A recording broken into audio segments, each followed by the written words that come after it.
Assalamualaikum warahmatullahi wabarakatuh. Yang subscribe semoga diberikan panjang umur dan sehat selalu. Pertemuan yang lalu sudah saya jelaskan bahwa hidup selalu berakhir dengan kematian. Apabila datang kematian menimpa seseorang, datanglah kiamat baginya. Itu yang disebut dengan kiamat kecil.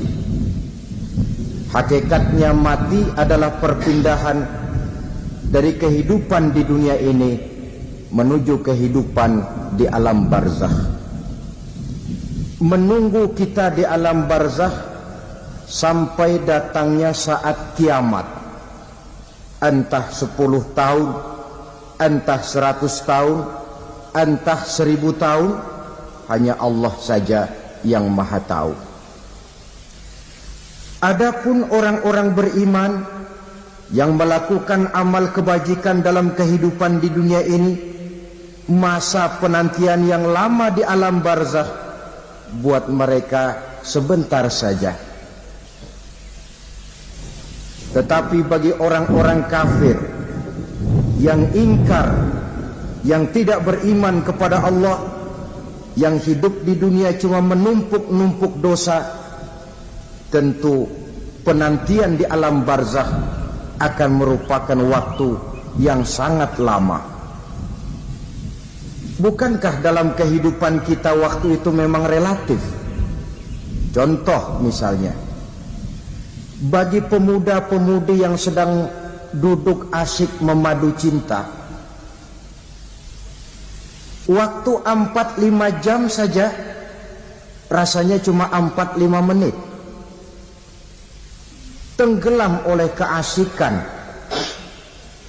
Tapi buat orang yang berbaring di rumah sakit, meratap di balik-balik apa itu tembok derita kata lagu,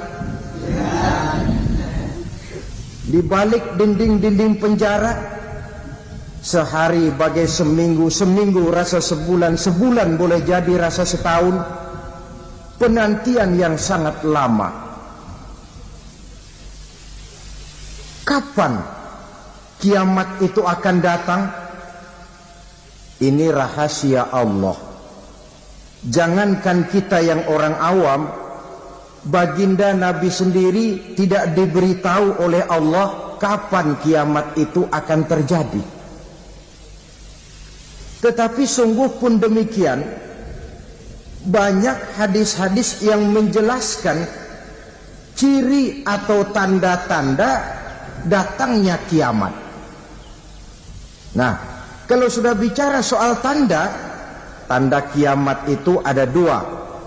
Pertama yang disebut alamatus sughra, tanda-tanda kecil. Ini waktunya masih ada tenggang. Ada yang dinamakan alamatul kubra, tanda-tanda besar. Artinya kiamat sudah diambang pintu. Apa tanda-tanda kecil dari datangnya hari kiamat itu? Misalnya kata Nabi, apabila ilmu sudah diangkat oleh Allah.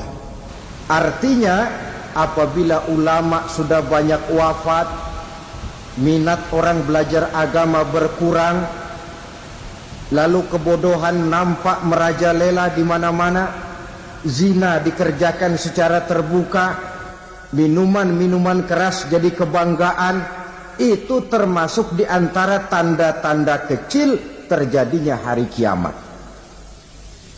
Apalagi misalnya iza waladatil ammatu rabbataha, apabila budak sudah melahirkan tuan. Apa maksudnya? Ada yang mentafsirkan apabila anak sudah bisa membudaki orang tuanya. Orang tua yang melahirkan dia, yang membesarkan dia, demi setelah si anak besar jadi orang berpangkat, bertitel, berharta, berkedudukan, jadilah orang tua itu budaknya. Sehingga sering dibilang kalau orang tua kaya, anak jadi raja. Tapi kalau anak yang kaya, orang tua sering jadi budak. Apalagi munculnya fitnah yang bergelombang. timbul perang antara dua bangsa yang besar, waktu berjalan terasa sangat pendek sekali. Itu merupakan tanda di antara tanda-tanda kiamat. Termasuk di dalamnya sulit membedakan mana laki, mana perempuan. Kan kalau tanda-tanda kayak begini sekarang sudah banyak kita lihat kan. Lama banyak wafat, penggantinya sulit. Zina dikerjakan berterang-terangan, minuman keras jadi kebanggaan. Banyak anak membudaki orang tuanya, sulit membedakan mana laki mana perempuan. Kadang-kadang dari belakang kita lihat perempuan bener, begitu kita colek nengok jenggotan.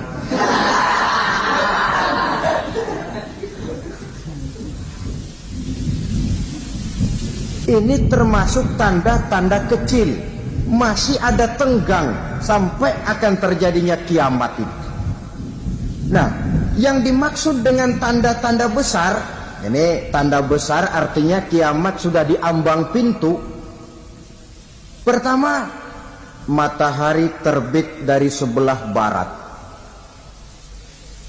Apabila matahari sudah terbit dari arah sebelah barat, tertutuplah sudah pintu taubat.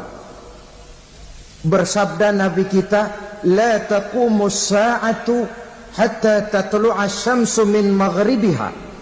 Tidak akan datang hari kiamat sampai matahari terbit dari arah sebelah barat. Fa iza tala'at, manakala matahari telah terbit dari arah sebelah barat, wa ra'ahan nasu, manusia banyak menyaksikan itu, amanu ajma'un, mereka pun lalu beriman. Yang tadinya kafir, yang tadinya ingkar, yang tadinya membangkang, setelah melihat matahari terbit dari sebelah barat, buru-buru beriman, berlomba-lomba mengucap dua kalimat syahadat. Tapi apa yang terjadi? Kata Nabi, wadzalika hina la yanfa'u nafsan imanuha lam takun amanat min qabl. Hari itu adalah hari yang iman sudah tidak berguna lagi bagi seseorang apabila sebelumnya memang dia tidak pernah beriman. Au kasabat fi imaniha khaira, atau beriman tetapi tidak pernah melakukan kebajikan di dalam keimanannya itu. Hari yang sudah kasib, hari yang sudah terlambat, beriman tidak akan ada gunanya lagi. Ini pelajaran buat kita. Sebelum sang surya terbit dari sebelah barat, sebelum nafas sampai di tenggorokan, artinya pintu taubat masih terbuka. Kalau dua hal itu sudah terwujud, nafas sudah sampai di kerongkongan atau matahari sudah terbit dari arah sebelah barat, tertutuplah sudah pintu taubat. Tak ada lagi gunanya pangkat, jabatan, harta, bahkan beriman pun dalam suasana macam itu. Too late, kata orang Kulon. Sudah terlambat. Matahari terbit dari arah sebelah barat. Itu tanda besar, artinya kiamat sudah di ambang pintu. Lalu apalagi tanda besar?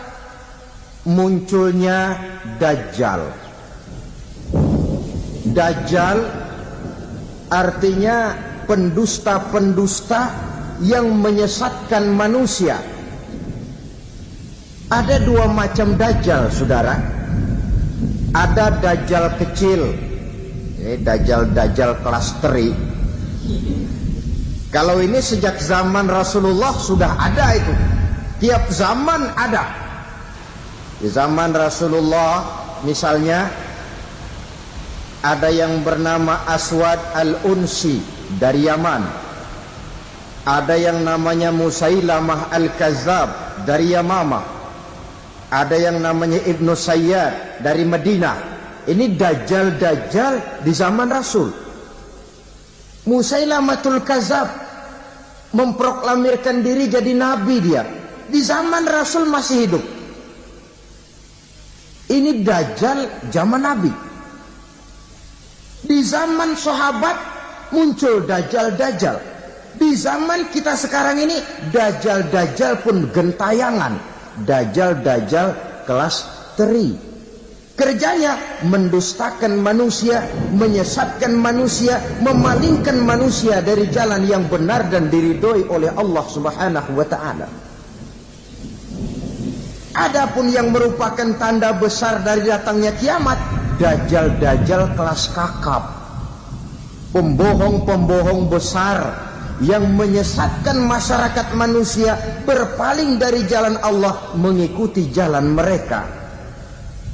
Apa sih ciri dajjal itu? Kata Nabi dalam hadis Bukhari Muslim, "Inna dajjala", sesungguhnya yang namanya dajjal itu yakhruju, satu saat akan muncul mendekati hari kiamat.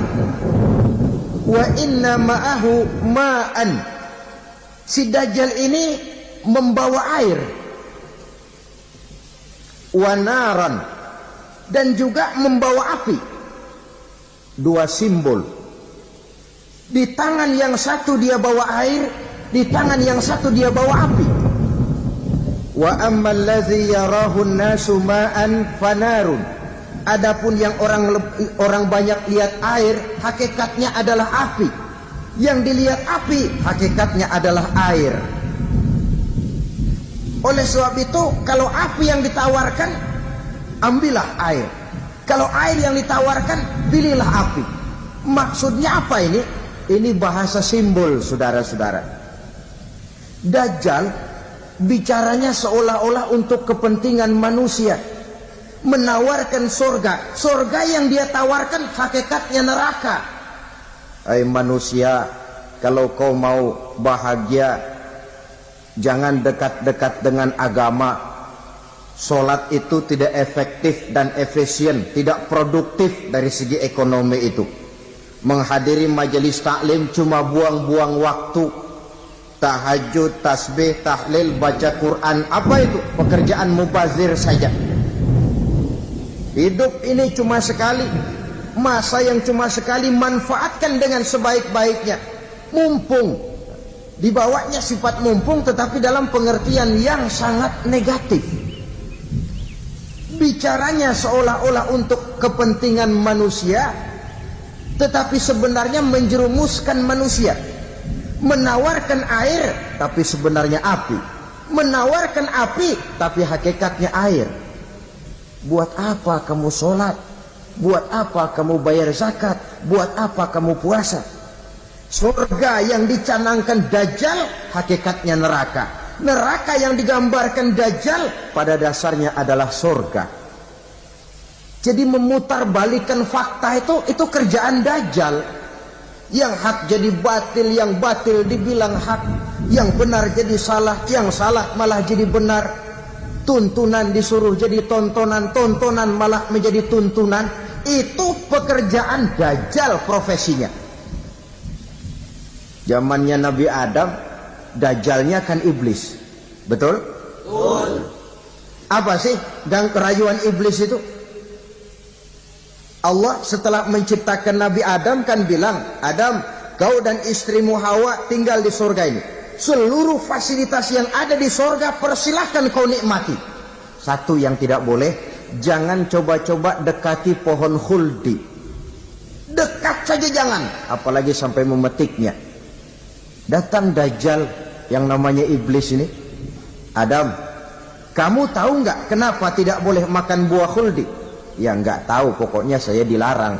Bodoh kamu Dam. Khuldun artinya kekal. Kalau kamu makan itu buah, kau akan kekal di surga buat selamanya. Allah tidak kepengen, maka dilarang kamu makan buah khuldi. Kalau kau ingin kekal di surga Adam, makan saja. Saya bicara begini ini untuk kepentingan kamu Adam. Ini kan ciri-ciri dajjal. Bicaranya sih seolah-olah untuk kepentingan Nabi Adam, hakikat sebenarnya menjerumuskan Nabi Adam supaya ingkar dan melanggar larangan dari Allah Subhanahu wa ta'ala. Jadi setelah muncul dajjal, timbul kekacauan-kekacauan di masyarakat. banyak yang terpengaruh, terpedaya, dan terpesona. Termasuk mereka yang memproklamirkan diri jadi nabi, mereka yang memproklamirkan diri jadi rasul di zaman sesudah Rasulullah wafat, itu adalah dajjal-dajjal. Maka saya ingatkan, kalau di zaman kita sekarang ini ada orang ngaku jadi nabi, ada orang ngaku jadi rasul, biar bahasa Arabnya kental, Quran hafal, hadis ribuan hadis hafal, biar pakai serban sampai menyengser ke tanah, bahasa Arabnya fasih, tapi dia mengaku jadi nabi, jadi rasul, kita umat Islam wajib tidak percaya. Wajib untuk tidak percaya. Itulah dajjal-dajjal zaman kita sekarang ini. Tidak mustahil mereka datang mempengaruhi orang-orang awam supaya berpaling dari Rasulullah, mengikuti mereka. Nah, di akhir zaman nanti, mendekati hari kiamat, dajjal ini muncul, dajjal kelas kakap, menyesatkan masyarakat manusia untuk berpaling dari Islam, mengikuti seruan mereka. Apalagi di antara datangnya kiamat itu, tanda yang besar itu, turunnya Nabiullah Isa Al-Masih, putra Maryam. Menurut berbagai hadis yang sahih, Nabi Isa Al-Masih nanti akan turun lagi, tidak membawa risalah yang baru, tapi meluruskan risalah Islam ini yang telah banyak ditinggalkan oleh masyarakat. Bahkan ada hadis menjelaskan beliau akan membunuh Nabi, mematahkan kayu-kayu salib, lalu melaksanakan haji dan umrah mengikuti syariat Nabi Muhammad, bukan membawa agama baru. Menjadi semacam mujaddid, reformer, menyelamatkan manusia dari bisikan dajjal. Bahkan ada riwayat yang menjelaskan bahwa Nabi Isa berhasil mengalahkan dajjal, mengembalikan masyarakat manusia kembali kepada ajaran Islam yang datang dari Allah, dibawa oleh Rasulullah sallallahu alaihi wasallam. Dengan kata lain, turunnya Nabi Isa bukan sebagai nabi dan rasul baru, tetapi mengikuti syariat Nabi kita Muhammad sallallahu alaihi wasallam. Saudara hadirin, ibu-ibu hadirat yang saya hormati, kemudian apalagi di antara tanda-tanda besar akan datangnya kiamat itu? Keluarnya asap atau awan. Kata Nabi, inna min asyrati sa'ah dukhanan yamla'u ma bainal masyriqi wal maghrib. Di antara tanda-tanda kiamat, munculnya awan atau asap yang memenuhi antara langit dan bumi. Ini pun diperkuat dalam surah Ad-Dukhan ayat 10. Fartaqib yauma ta'tis sama' bidukhanin mubin fayughshan nas hadza azabun alim. Bagi orang-orang yang beriman, mereka biasa-biasa saja. Tapi bagi orang kufur, datangnya asap dan awan ini merupakan azab yang kelewat pedih. Barangkali sedikit mendekati gambaran tentang azab yang pedih ini, saya ingatkan alam pikiran kita kepada peristiwa yang belum lama terjadi. Pernah dengar berita bocornya reaktor nuklir di Chernobyl, Uni Soviet? Pernah dengar? Bocornya reaktor nuklir di Chernobyl yang mengakibatkan ratusan, bahkan sangat mungkin ribuan nyawa. Cuma satu reaktor. Bagaimana kalau seluruh cadangan nuklir yang dimiliki oleh para negara adik kuasa ini diledakkan? Bahkan yang konon menurut catatan, cadangan nuklir yang dimiliki bersama oleh Amerika dan Rusia sekarang ini sudah sanggup memusnahkan 6 miliar manusia. 1,5 kali lebih banyak dari jumlah manusia yang nongkrong di permukaan bumi ini. Saudara-saudara hadirin yang saya hormati, lalu saat mendekati hari kiamat, apalagi tandanya setelah Nabi Isa wafat pada saat turunnya yang kedua kali, lalu Allah meniupkan angin sejuk, semua orang-orang beriman, orang-orang baik wafat, sehingga penghuni bumi ini cuma tinggal lagi terdiri dari orang-orang kafir.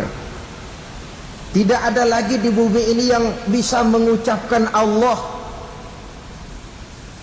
Sehingga dalam hadis qudsi itu ada keterangan, innallaha azza wa jalla yaqulu li Israfil. Allah pernah pesan kepada malaikat Israfil, kata Allah, Israfil, iza sami'ta qailan yaqul Allah Allah fa akhirin nafah 40 sanatan ikraman liqailiha.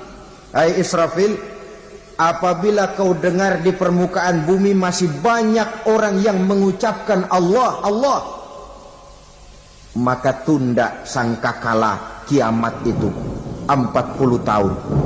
Untuk apa? Ikraman liqailiha, menghormati orang yang mengucapkan Allah Allah itu.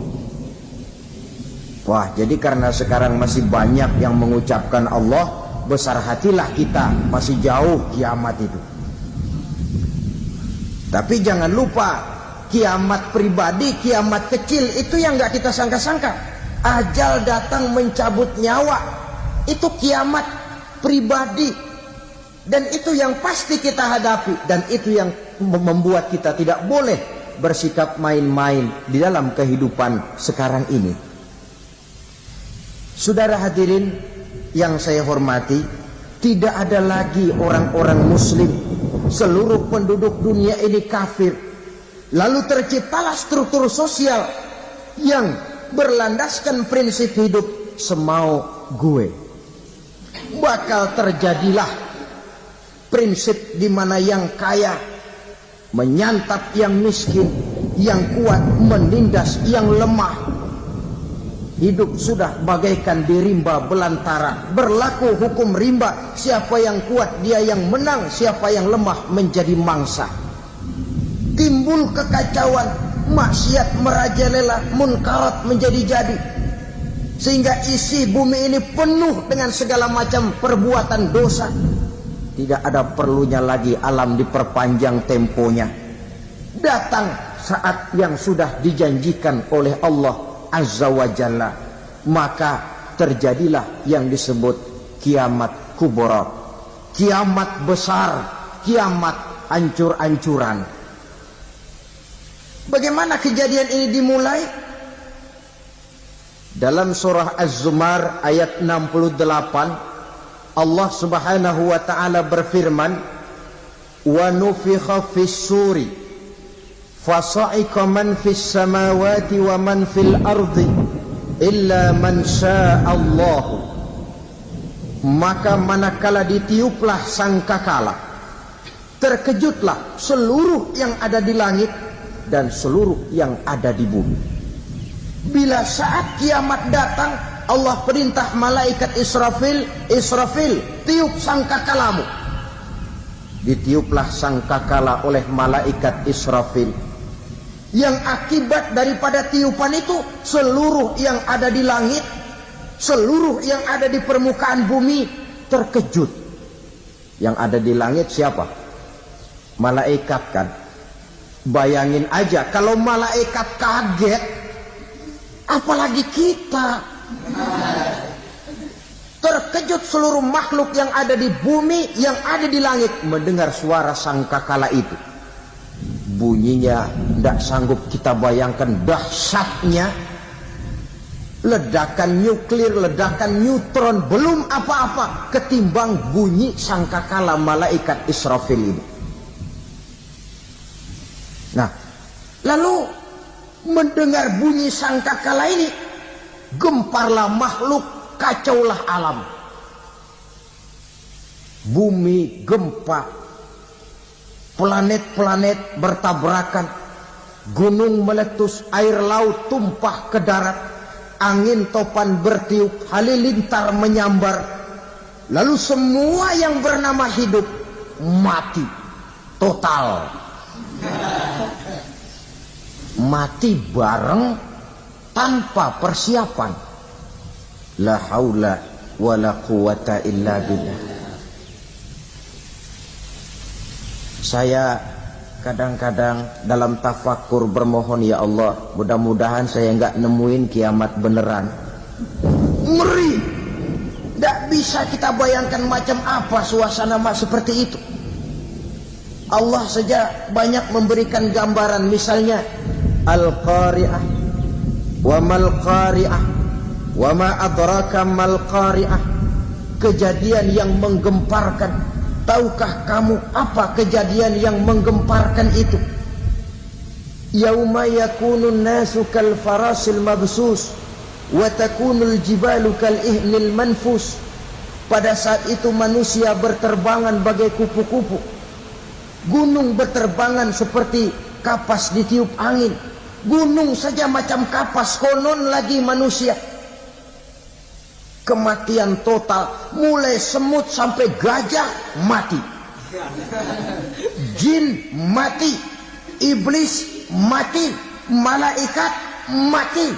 Malaikat saja mati. Saudara hadirin yang saya hormati, kematian total yang tanpa persiapan. Orang bilang, Pak, kalau mati bareng begitu yang repot malaikat maut dong ya. Cabut sana, cabut sini. Itu kalau menurut logika kita, mestinya begitu menurut logika. Tapi logika juga yang bilang nggak perlu serepot itu. Sebab untuk mematikan listrik di wilayah DKI, di wilayah Jakarta, nggak perlu tiap rumah didatengin matiin ya lama. Cukup dari kantor pusatnya saja PLN, tekan satu tombol, gelaplah seluruh Jakarta. Saudara hadirin yang saya hormati, kematian total. Lalu setelah kematian total, planet-planet juga mati, dalam arti tidak bergerak dan beredar. Angin mati, dalam arti tidak bertiup. Air mati, dalam arti tidak ada riak gelombang. Pokoknya semua mati. Kullu nafsin za'iqatul maut. Semua yang bernafas mati. Dalam ayat lain, kullu man 'alaiha fan. Semua yang ada di permukaan bumi fana. Yang kekal cuma Allah Subhanahu wa ta'ala. Yang paling belakang mati malaikat maut dan malaikat Israfil. Tapi mati juga sesuai dengan janji Allah. Menurut hadis Bukhari Muslim dari Abi Hurairah, masa tenggang waktu antara kematian total pada tiupan sangkakala pertama dengan proses kebangkitan pada tiupan sangkakala kedua 40 lamanya. Tidak dijelaskan oleh Abi Hurairah 40 jam, apa 40 hari, apa 40 tahun. Hadis-hadis cuma menyebutkan 40 saja. Sunyi alam, yang tinggal cuma Allah saja lagi. Ketika itu Allah berseru-seru, katanya, limanil mulkul yauma. Siapa para penguasa hari ini? Mana itu raja-raja dan penguasa yang dulu mengaku jadi Tuhan? Fir'aun. Mana Fir'aun sekarang? Yang dulu jadi raja, merasa berhasil, sombong, lalu tidak mau turun-turun dari kekuasaannya, sampai kepada puncak kekurang ajarannya mengangkat diri jadi Tuhan. Mana itu Fir'aun? Namrus. Mana sekarang Namrus? La ilaha illa ana. Ternyata tidak ada Tuhan lain selain daripada aku, kata Allah.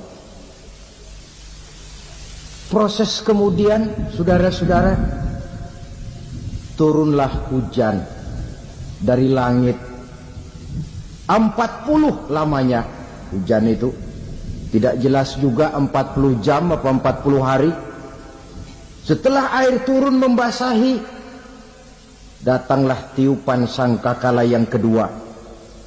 Semua yang bernama mati bangkit dari kuburnya masing-masing. Ini yang disebut Yaumul Ba'thi, hari kebangkitan. Allahu Akbar. Pada saat kita bangkit dari kubur kita masing-masing, kumpul di padang mahsyar namanya. Bayangin aja, saya sendiri nggak sanggup bayangin. Manusia sejak zaman Adam sampai zaman kiamat kumpul bareng di tempat sama. Berapa banyaknya itu?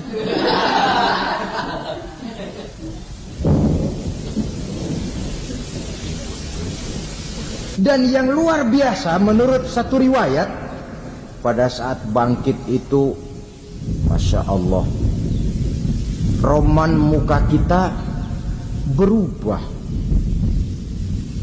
disesuaikan dengan amalan kita waktu di dunia ini. Barang siapa yang waktu di dunia amalannya itu amalan tikus, di akhirat nanti dia bangkit dari kubur, mukanya seperti muka tikus. Gagah betul badannya, tapi mukanya seperti tikus. Kenapa? Amalannya waktu di dunia seperti amalan tikus. Apa amalan tikus itu? Suka ngegeragoti barang yang sudah disimpan rapi-rapi. Orang sudah simpan uang rapi-rapi, simpan perhiasan rapi-rapi, digeragoti oleh tikus. Maling-maling, pencoleng-pencoleng, koruptor-koruptor, itu nanti di akhirat nanti kita lihat mukanya seperti muka tikus. Oh, ini waktu di dunia suka nyolong, mukanya seperti muka tikus. Barang siapa yang waktu di dunia ini amalannya itu amalan macan, dia akan bangkit nanti mukanya seperti muka macan. Apa amalan macan? Macan itu amalannya menang-menangan. Orang yang mau menang saja nggak mau mengalah. Coba lihat di hutan. Kenal hutan nggak? Di hutan, raja hutan di mana-mana pasti macan. Betul kan? Betul. Padahal hutan belum pernah bikin pemilihan umum. Tapi macan tidak peduli ada pemilihan umum apa tidak, pokok saya raja. Sebab apa? Macan jadi raja itu bukan karena benar, tapi karena kuat jadi raja. Setelah dia jadi raja, rakyat hutan yang mesti dilindungi malah dimakan oleh raja macan. Kambing rakyat hutan dimakan oleh macan. Ayam rakyat hutan dimakan oleh macan. Itu nanti kita lihat di akhirat itu mukanya seperti muka macan, gagah betul.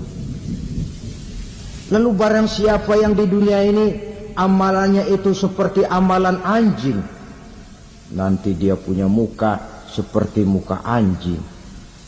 Apa amalan anjing? Pertama, anjing itu kalau disuruh jaga rumah, dia tidak bisa membedakan mana maling, mana tamu. Biar yang datang maling, kalau bawa tulang, anjing kalem. Yang kedua, anjing itu akan setia kepada siapa saja yang memberinya roti. Siapa yang memberinya roti, itulah majikannya. Apa kata majikannya, pasti dia laksanakan. Soal benar atau salah, dia tidak peduli. Setelah anjing dapat roti, dia tidak punya pilihan lain kecuali bilang, abdi mah kumaha juragan wae ayeuna mah.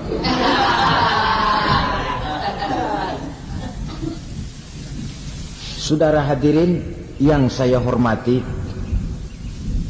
berkumpul di padang mahsyar, tiap orang sibuk dengan persoalannya masing-masing. Matahari waktu itu didekatkan oleh Allah. panas luar biasa. Ada yang saking panasnya itu mencucurkan peluh keringat sampai sebatas mata kakinya. Ada yang keringatnya sampai sedengkulnya, ada yang keringatnya sampai sepusatnya, ada yang keringatnya mengalir sampai sebahunya, ada yang kelelap oleh keringatnya sendiri, sementara orang di sampingnya nggak apa-apa. Bergantung lagi amalan dia waktu di dunia ini. Saudara-saudara, sebagian orang dalam kepanikan padang mahsyar berombong-rombong datang mereka menghadap Nabi Adam. Ya Adam, anta abal bashar. Hai Adam, Tuhan adalah bapak moyang manusia. Kami sebentar lagi akan disidang, dimintakan pertanggungan jawab. Tolonglah kami, hai Adam. Kata Nabi Adam, jangankan nolongin sampean, saya sendiri tanggung jawab di hadapan Allah ketika dulu tidak boleh makan khuldi, saya serobot.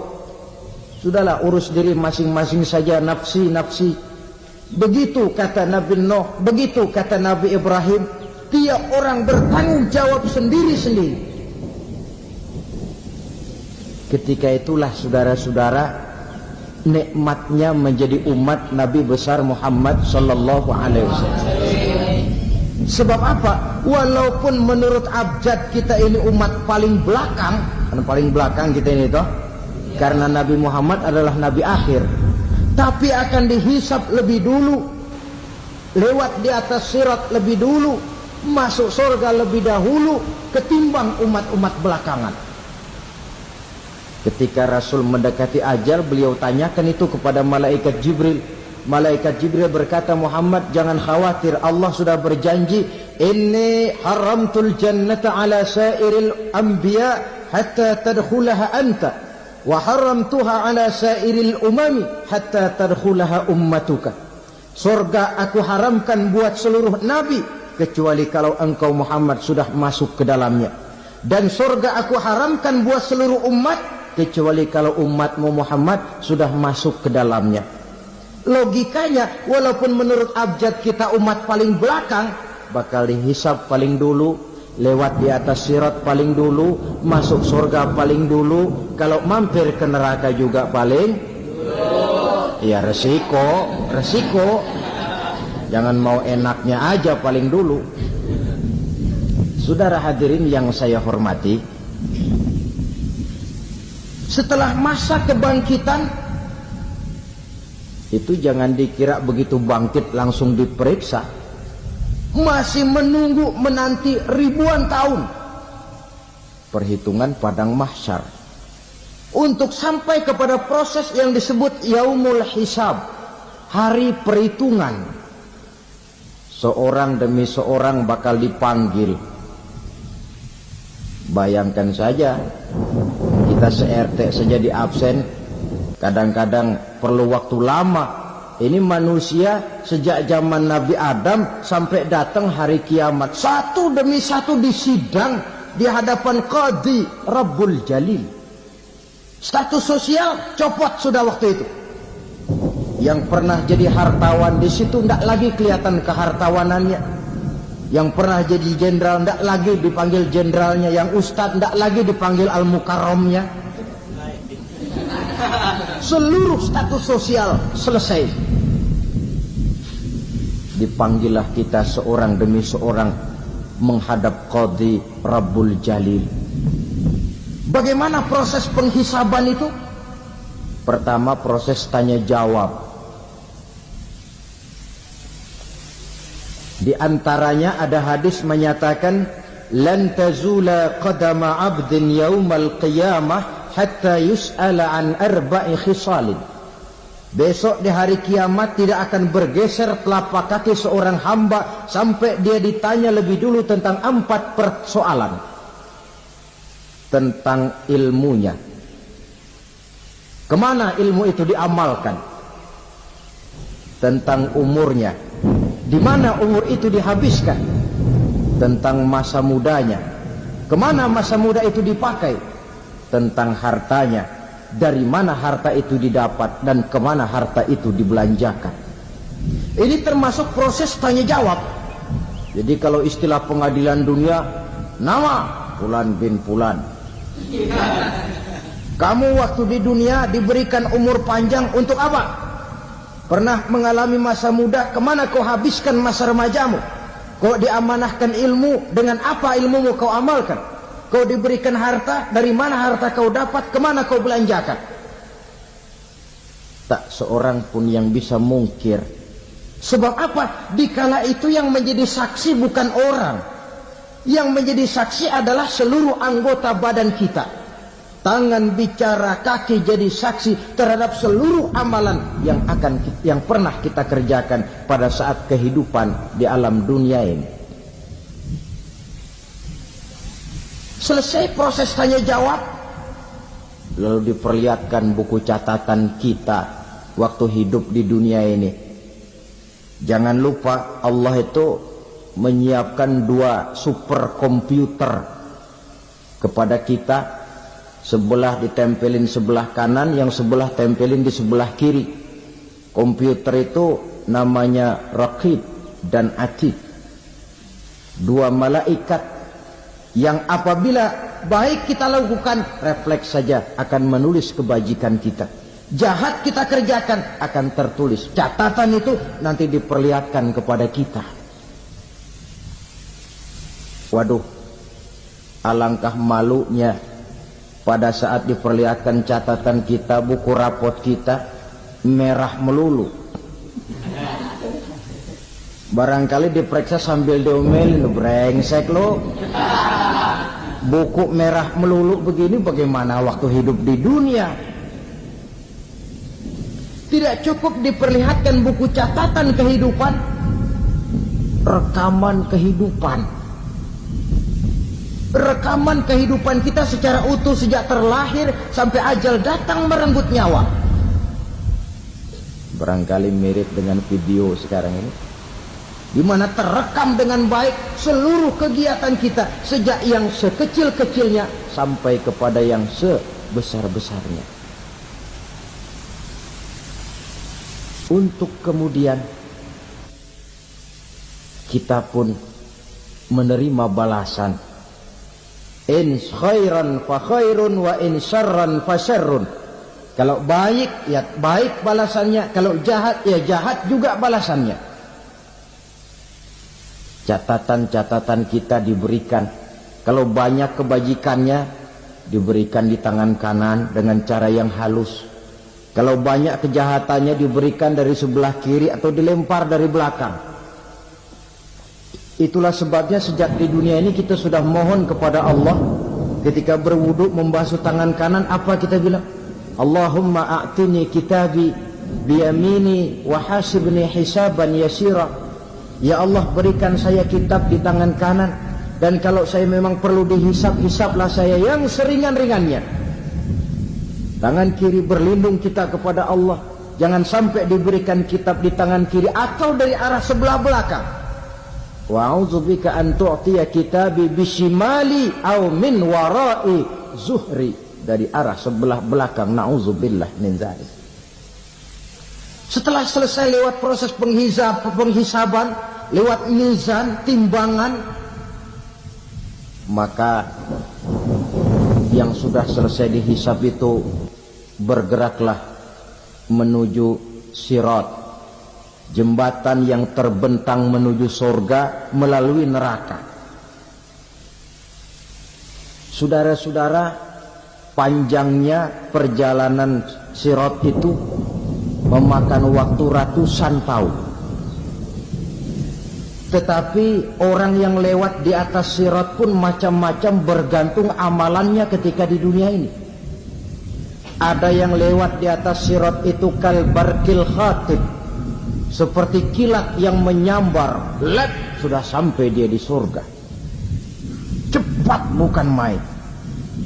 Ada yang lewat di atas sirat itu seperti orang lari-lari. Ada yang lewat di atas sirat itu seperti orang jalan biasa. Ada yang sambil merangkak, ada yang sambil ngesor, ada yang sambil gelayutan, ada yang selamat sampai ke ujung ke surga, ada yang tergelincir jatuh masuk ke dalam neraka, bergantung amalannya dalam kehidupan di dunia sekarang ini. Tiap kita akan melewati yang namanya sirat ini. Saudara-saudara kaum muslimin yang saya hormati, dengan demikian mereka yang selamat melalui sirat sampai ke terminal akhir surga, mereka yang ketika dihisab ternyata banyak kejahatannya daripada kebaikannya, mereka singgah di dalam neraka. Nah, adapun orang-orang yang beriman menurut ayat Quran dan hadis Nabi itu nanti ada bermacam-macam. Ada orang beriman itu yang dimasukkan surga. Ada orang beriman itu yang dimasukkan ke dalam surga. Ada orang beriman itu yang disebut penduduk surga. Kenapa lain-lain, Pak? Karena waktu di dunia amalannya juga lain-lain. Ada orang beriman yang masuk surga. Ini paling murah tiketnya. Mau masuk surga? Kata Nabi begini, ma min abdin qala la ilaha illallah thumma mata ala dhalik illa dakhala al-jannah. Kalau seorang hamba sudah mengucap dua kalimat syahadat, dia yakin dengan kebenaran kalimat itu sampai matinya, orang itu akan masuk surga. Abi Dzar yang waktu itu diajak bicara heran, ya Rasul kok gampang betul? Iya, walaupun orang itu mencuri, iya, walaupun orang itu berzina, iya, biar dia mencuri, biar dia berzina, kalau dia sudah mengucap dua kalimat syahadat, dia yakin dengan kebenaran kalimat itu sampai matinya, itu orang akan masuk surga. Jadi masuk surga cukup dua kalimat syahadat, yakin sampai mati, masuk surga. Itu perkara masuk. Tapi kalau pertanyaannya diterusin, masuknya kapan, Pak? Nah, ini lain lagi urusannya. Sebab ada yang masuknya itu langsung, ada yang mampir dulu. Di sana tempat cuma dua, kalau tidak surga, neraka. Mau ke surga tapi mampir dulu, yang mampirnya jelas di neraka.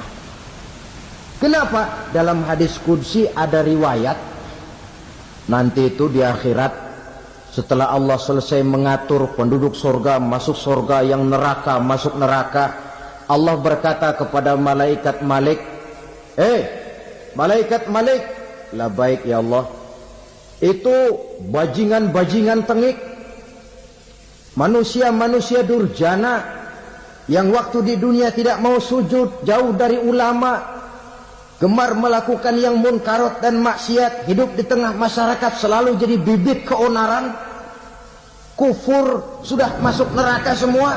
Sudah ya Allah. Nah, kalau sudah, coba sekarang kamu masuk, Malik. Saya, iya, masuk neraka. Mau apa ya Allah? Kata Allah, akhriju minan nar man kana fi qalbihi misqala habatin min khardalin min iman.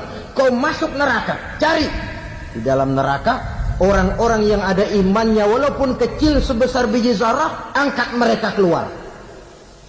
Masuk malaikat Malik ke neraka, cari orang yang ada imannya, korek-korek. Ya repot, udah pada gosong. Yang ada imannya diangkat ke atas, yang ada imannya diangkat ke atas, lalu dimandikan di Nahrul Hayat, namanya sungai kehidupan di akhirat nanti. Cakep lagi rupanya, bersih lagi wajahnya, apel di hadapan Allah. Kata Allah, bagaimana mas? Kapok nggak sampean? Kapok ya Allah. Nah, kalau kapok, idhab fadkhulil jannah, pergi masuk surga sana. Berangkat mereka ke surga. ketemu sama temen-temennya yang udah sampai lebih dulu, yang nggak pakai mampir lagi. Terjadi dialog, kata teman-temannya yang udah pada nyampe duluan, "Mas, iya, emang baru sampai?" "Oh, saya baru sampai." "Memang mampir di mana dulu, Mas? Kita sudah lama sampai di surga." Saudara buka surah Al-Muddatsir ayat 34-35. "Ma salakakum fis saqar?" Kenapa kamu mampir di neraka Saqar? Qalu lam nakum minal musallin. Mereka menjawab, kami mampir di neraka Saqar, Mas, gara-gara dulunya kami waktu di dunia tidak pernah sholat. Tidak pernah sholat? Tidak pernah. Karena rumahnya dekat masjid. Cuma dekat doang, Mas. Sholat mah enggak saya. Enggak pernah ngasih makan fakir miskin, enggak pernah hadir di majelis taklim, pendeknya enggak pernah melakukan kebajikan. Maka saya pun mampir di neraka Saqar. Untung betul saya punya iman, Mas, sedikit. Waktu hidup di dunia dulu saya pernah mengucap 2 kalimat syahadat. Sekali-kalinya waktu mau kawin. Masya Allah. Untung saja kawin. Kalau nggak kawin, polos.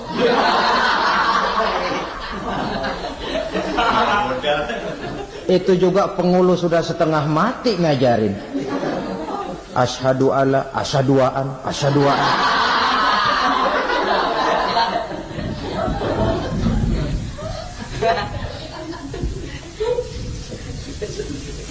Ini namanya masuk surga, ada mampir dulu. Ada pula orang mukmin itu yang dimasukkan surga. Namanya dimasukkan kan terima beres. Saya masuk ke rumah, jalan sendiri, cari tempat sendiri. Saya dimasukkan ke dalam rumah, terima beres, pokok ada di dalam, itu dimasukkan namanya. Nggak pakai mampir. Tapi tentu tiketnya lebih mahal ketimbang yang pertama tadi. Apa kata Allah? Innal ladzina amanu wa amilus salihat la ukaffiranna anhum sayyi'atihim wa la udkhilannahum jannah. Sesungguhnya orang-orang yang beriman kemudian beramal soleh, kami hapuskan segala dosa dan kesalahannya, kami masukkan mereka ke dalam surga. Lihat ayatnya. Allah yang memasukkan, kita yang dimasukkan. Tidak pakai transit, tidak usah mampir. Cuma tidak cukup syahadat, tidak cukup amanu, tapi diiringi dengan wa'amilus salih. Iman, amal. Tidak cukup syahadat, lalu dibuktikan dia sholat, dia zakat, puasa, lalu dia melakukan berbagai macam kebajikan. Ini yang menyebabkan dia tidak pakai mampir di tempat yang bernama Saqar. Lalu ada pula orang mukmin itu yang disebut penduduk surga. Wah, ini sudah fit ini. Ashabul jannah, penduduk surga. Siapa mereka? Kata Allah, innal ladzina amanu summa istaqamu fala khaufun 'alaihim wala hum yahzanun ulaika ashabul jannah hum fiha khalidun. Sesungguhnya orang-orang yang beriman lalu istiqamah, tetap dalam melaksanakan perintah Allah, tidak goyah, tidak labil tapi stabil, istiqamah, mereka tidak takut dan tidak bersedih hati. Merekalah penduduk surga. Iman, istiqamah. Tidak punya duit, sembahyang. Banyak duit, sembahyang. Miskin, sembahyang. Kaya, tetap sembahyang. Istiqamah. Kadang orang kalau susah rajin ke masjid, banyak duitnya ngelihat masjid melengos. Itu yang dibilang waktu miskin hamba Allah, setelah kaya jadi hamba harta. Bergeser, tidak ada nilai istiqomahnya. Saudara-saudara, dengan begitu penduduk neraka itu dua. Ada penduduk permanen, ada penduduk yang semi permanen. Yang semi permanen orang-orang beriman yang mempunyai dosa besar. Mereka masuk ke neraka untuk menerima azab sesuai dengan dosanya. Bila selesai masa azab itu, mereka akan diangkat untuk ditempatkan kembali ke dalam surganya Allah Subhanahu wa ta'ala. Nah, dikala itulah saudara-saudara, ada yang disebut syafaat dari Rasulullah Sallallahu Alaihi Wasallam. Tapi tentu jangan lupa, syafaat ini ibarat kain menambal dia. Kita punya kain bolong-bolong sedikit, syafaat yang menambal. Sholat kita ada kurang dikit, sedekah kita ada campur riak dikit, amalan kita ada tidak karena Allah dikit, kita berharap syafaat. Jadi biarlah kain masih bolong-bolong, yang penting punya kain. Tapi kalau kainnya tidak ada, yang ditambal apanya? Sholat tidak, puasa tidak, zakat tidak, berharap syafaat saja. Ya, terlalu berlebihan itu. Saudara hadirin yang saya hormati, apabila selesai proses penghisaban, proses penghitungan, maka dikala itulah manusia terbagi dalam dua kelompok besar. Fariqun fil jannah wa fariqun fis sa'ir. Sekelompok orang-orang beruntung yang masuk ke dalam surga, dan sekelompok lagi masuk ke dalam neraka. Akan memakan waktu untuk menceritakan sifat surga dan neraka, tapi insya Allah pada kesempatan pertemuan lain saya sampaikan. Namun sebagai gambaran umum cukuplah saya sampaikan sebuah hadis qudsi. Allah jelaskan, a'dadtu li'ibadiyas salihin ma la 'ainun ra'at wa la uzunun sami'at wa la khatara fi qalbil bashar. Aku sediakan buat hamba-hambaku yang soleh, yang tidak pernah terlihat oleh mata, tidak pernah terdengar oleh telinga, dan belum pernah terdetik dalam hati manusia. Jadi kenikmatan surga belum pernah dilihat mata, belum pernah didengar telinga, belum pernah terdetik dalam hati. Pedihnya azab neraka belum pernah terlihat mata, belum pernah terdengar telinga, belum pernah terdetik dalam hati. Saudara hadirin yang saya hormati, oleh karena itu sebagai uraian akhir daripada kiamat ini, marilah sama-sama kita memanfaatkan hidup dengan sebaik-baiknya, supaya jangan timbul penyesalan di hari kemudian nanti. Mudah-mudahan kita seluruhnya diselamatkan Allah dari azab neraka dan mendapat surga dan ridhonya. Sekian dan demikianlah pertemuan kita kali ini. Terima kasih banyak atas segala perhatian. Mohon maaf atas segala kekurangan. Usikum wa nafsi bitaqwallah. Wassalamualaikum warahmatullahi wabarakatuh.